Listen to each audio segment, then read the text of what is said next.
Good morning everyone, स्वागत है आपका बायो क्लास में। आज हम class 10 chapter 5 life process part 16। इसके पहले के 15 वीडियोस के लिए आप चैनल जरूर देखें। लास्ट क्लास में यानी पार्ट 15 में हमने digestion nutrition in multicellular animal start किया था, जिसमें कि हम जैसे न्यूट्रिशन में तो 5 स्टेप्स होते हैं: ingestion, digestion, absorption, assimilation and then egestion. तो हमने लास्ट क्लास में इंजेशन और डाइजेशन कंप्लीट किया था, है ना। आपको याद है कंप्लीट डाइजेशन ऑफ फूड कहाँ होता है ह्यूमन बीइंग में? स्मॉल इंटेस्टाइन में। लेकिन केवल डाइजेशन ही नहीं, एब्जॉर्प्शन ऑफ फूड भी स्मॉल इंटेस्टाइन में होगा। क्योंकि यहाँ तक जब डाइजेशन हमने कंप्लीट किया, अब हमें पढ़ना है absorption, assimilation and then egestion. तो देखिए यहाँ तक जब फूड स्मॉल इंटेस्टाइन के जो इंटेस्टिनल जूस है उन्होंने कंप्लीटली फूड को डाइजेस्ट कर दिया, यानी कार्बोहाइड्रेट को ग्लूकोज में चेंज कर दिया, प्रोटीन को एमिनो एसिड में और फैट को फैटी एसिड एंड कोलेस्ट्रॉल में। यानी फूड अब क्या हो गया, हमारा फूड जो है वो स्मॉलर हो गया, इनसॉल्युबल से सॉल्युबल हो गया, इस फॉर्म में आ गया कि बॉडी उसको एब्जॉर्ब कर सके। ठीक है, तो एब्जॉर्प्शन का काम भी स्मॉल जो डाइजेस्टेड फूड है, अब तो फूड क्या हुआ, डाइजेस्ट हो गया। अब डाइजेस्टेड फूड के में इतने वो स्मॉल हो जाते हैं, इतने छोटे हो जाते हैं कि वो स्मॉल इंटेस्टाइन के वॉल से पास होते हुए ब्लड तक पहुंच जाते हैं, और यही प्रोसेस कहलाता है एब्जॉर्प्शन। यानी डाइजेस्टेड फूड जब ब्लड तक पहुंच जाए तो हम ये कहेंगे कि फूड का एब्जॉर्प्शन हो गया। तो यहाँ तक स्मॉल इंटेस्टाइन के लास्ट तक, स्मॉल इंटेस्टाइन तक इतना प्रोसेस, इतना फूड डाइजेस्ट हो जाता है, इतने छोटे फॉर्म में आ जाता है कि वो स्मॉल इंटेस्टाइन के वॉल से होते हुए ब्लड में चला गया। और जब फूड ब्लड में चला गया डाइजेस्टेड फूड, तो फूड का क्या हो गया, एब्जॉर्प्शन हो गया। तो एब्जॉर्प्शन जो है वो ब्लड, अब देखिए, अब जो inner wall of small intestine है, इनमें भी ना ऐसे फिंगर लाइक प्रोजेक्शंस होते हैं जिनको हम कहते हैं विलाई। ये जो क्या करते हैं ना, ये सरफेस एरिया को बढ़ाते हैं, स्मॉल इंटेस्टाइन के सरफेस एरिया को ये विलाई बढ़ाते हैं, और इन्हीं के through absorption of digested food होता है। लार्ज सरफेस एरिया से सारे डाइजेस्टेड फूड का एब्जॉर्प्शन हो जाता है, यानी इससे होकर ये डाइजेस्टेड फूड स्मॉल इंटेस्टाइन के वॉल से कहां पहुंच जाते हैं, ब्लड में। और ये प्रोसेस ही क्या कहलाता है, एब्जॉर्प्शन। ठीक है, अब जब ब्लड का क्या काम है, ये तो इस डाइजेस्टेड फूड को, ब्लड क्या है, ब्लड तो ट्रांसपोर्ट सिस्टम है, इसका काम क्या है, ट्रांसपोर्ट करना एक जगह से दूसरी जगह। अब यहाँ से डाइजेस्टेड फूड को ये ट्रांसपोर्ट कहाँ करेगा, हर एक सेल तक ले जाएगा। बॉडी के हर एक सेल तक फूड क्या ले, ब्लड क्या ले जाएगा, डाइजेस्टेड फूड को। डाइजेस्टेड फूड को स्मॉल इंटेस्टाइन के वॉल से होते हुए ब्लड बॉडी के हर एक सेल तक ले जाएगा, और सेल इस डाइजेस्टेड फूड को अपना एक पार्ट बना लेगा। सेल अपने आप में उसको मिला लेगा, अब उससे वो एनर्जी प्राप्त करेगा, क्या करेगा, ग्रोथ होगा, उससे रिपेयर होगा। वो प्रोसेस क्या कहलाएगा, एसिमिलेशन, है ना। यानी कि इंजेशन हुआ, डाइजेशन हुआ, एब्जॉर्प्शन हुआ, ठीक है, अब एसिमिलेशन भी हो गया।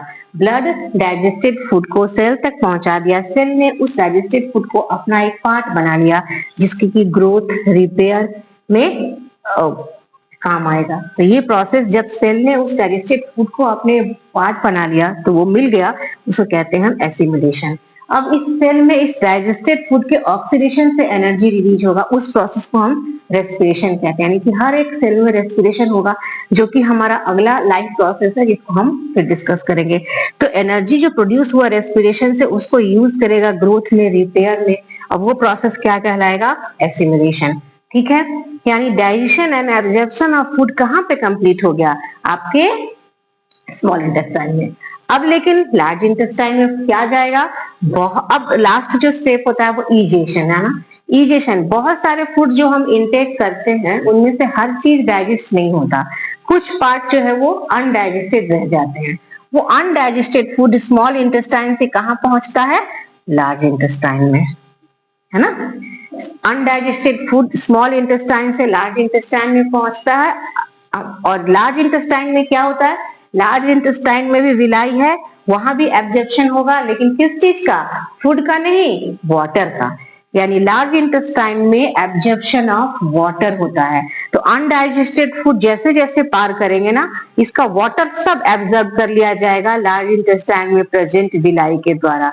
अब ये एकदम solid form, semi solid form में आ जाएगा, जिसको हम क्या कहते हैं? स्टूल। ह्यूमन बॉडी में क्या कहते हैं? स्टूल, जिससे कि वाटर भी एब्जॉर्ब कर लिया गया है, किसके द्वारा? लार्ज इंटेस्टाइन के द्वारा। वो स्टूल बॉडी के रेक्टम में जाके स्टोर होता है, रेक्टम में जाकर स्टोर होता है, और एनस वह पार्ट है जिससे वो स्पेल आउट हो जाता है, जिसको कहते हैं डिफिकेशन, है ना, यानी बॉडी से बाहर निकल गया, इसे ही हम इजेशन या डिफिकेशन कहते हैं। तो स्टूल कहां पर कलेक्ट होगा? रेक्टम में, और बॉडी से बाहर का किस ऑर्गन से जाएगा? किस पार्ट से जाएगा? एनस से। और जब एनस से अनडाइजेस्टेड फूड बॉडी से बाहर निकल गया तो वही प्रोसेस कहलाता है इजेशन, यानी इजेस्ट हो गया बॉडी से undigested food. Digestion, nutrition complete हुआ ना। न्यूट्रिशन में 5 स्टेप्स थे। इंजेशन माउथ से हुआ, ठीक है। अब डाइजेशन फूड पाइप से होते हुए वो स्टमक में गया, स्टमक में यहीं से कार्बोहाइड्रेट का डाइजेशन स्टार्ट हो गया था, स्टमक में भी प्रोटीन का डाइजेशन स्टार्ट हुआ, फिर वो वहां से पहुंचा स्मॉल इंटेस्टाइन में। स्मॉल इंटेस्टाइन में लीवर और पैंक्रियाज अपने सिक्रेशन स्टोर किए, और सारा प्रोसेस इंटेस्टाइन के, स्मॉल इंटेस्टाइन के इनर वॉल से भी इंटेस्टिनल जूस सीक्रेट हुआ, जो कि कंप्लीट डाइजेस्ट कर दिया फूड को, यानी कार्बोहाइड्रेट को ग्लूकोज में, प्रोटीन को एमिनो एसिड में, और फैट को फैटी एसिड एंड ग्लिसरॉल में। साथ ही साथ यहाँ पे डाइजेशन कंप्लीट। अब एब्जॉर्प्शन की बारी आई, तो एब्जॉर्प्शन ऑफ फूड भी स्मॉल इंटेस्टाइन में ही हुआ। स्मॉल इंटेस्टाइन के इनर वॉल में फिंगर लाइक प्रोजेक्शंस हैं विलाई, जो कि स्मॉल इंटेस्टाइन के इनर वॉल के सरफेस एरिया को बढ़ाते हैं, surface area for the absorption of digested food. अब यहाँ पर फूड का भी पूरा डाइजेस्टेड फूड का पूरा एब्जॉर्प्शन हो चुका है। अब यहाँ से जो लार्ज इंटेस्टाइन में जा रहा है वो केवल अनडाइजेस्टेड फूड जो डाइजेस्ट नहीं हो सका, and large amount of water. तो वाटर का एब्जॉर्प्शन भी लार्ज इंटेस्टाइन में प्रेजेंट विलाई कर लेंगे, यानी लार्ज इंटेस्टाइन का मेनली काम है absorption of water from undigested food, making stool. जब वाटर पूरे एब्जॉर्ब कर लिए गए, वो सेमी सॉलिड फॉर्म में आकर कहाँ स्टोर होगा? रेक्टम में, और वो स्टूल के फॉर्म में फिर डिफिकेशन या इजेशन के द्वारा एनस से बॉडी से बाहर चला जाएगा। ये प्रोसेस कहलाया इजेशन। एब्जॉर्प्शन यानी कि स्मॉल इंटेस्टाइन में डाइजेस्टेड फूड जब स्मॉल इंटेस्टाइन के वॉल को पार करते हुए ब्लड में पहुंच गया तो एब्जॉर्प्शन हो गया। अब ब्लड इसको सेल तक ले गया, सेल इसको अपना एक पार्ट बना लिया जहां रेस्पिरेशन हुआ, एनर्जी रिलीज हुआ, ग्रोथ एंड रिपेयर में अब वो उसको यूज कर रहा है, तो वो प्रोसेस हो गया एसिमिलेशन। यानी पांचों स्टेप न्यूट्रिशन के कंप्लीट हो गए। अब एक बात ये आती है कि जो जैसे कि प्लांट में हमने देखा फोटोसिंथेसिस है ना, न्यूट्रिशन में देखा फोटोसिंथेसिस में जो ग्लूकोज बन रहा है, एक्स्ट्रा ग्लूकोज किस फॉर्म में स्टोर हो रहा है? स्टार्च के फॉर्म में। तो हमारे बॉडी के अंदर भी जितने फूड की जरूरत, जितने कार्बोहाइड्रेट ग्लूकोज की जरूरत होती है वो हमने यूज किया, और एट इंस्टेंट अगर वो यूज नहीं हो रहा है तो जाकर लीवर में स्टोर होगा, है ना, एज अ रिजर्व फूड। और उसको हम क्या कहते हैं? ग्लाइकोजन। यानी ह्यूमन बॉडी में जो रिजर्व फूड होगा वो ग्लाइकोजन के फॉर्म में होगा। यहाँ पर आपका न्यूट्रिशन इन मल्टीसेलुलर एनिमल या ह्यूमन बीइंग कंप्लीट होता है। ठीक है, मिलते हैं नेक्स्ट क्लास में।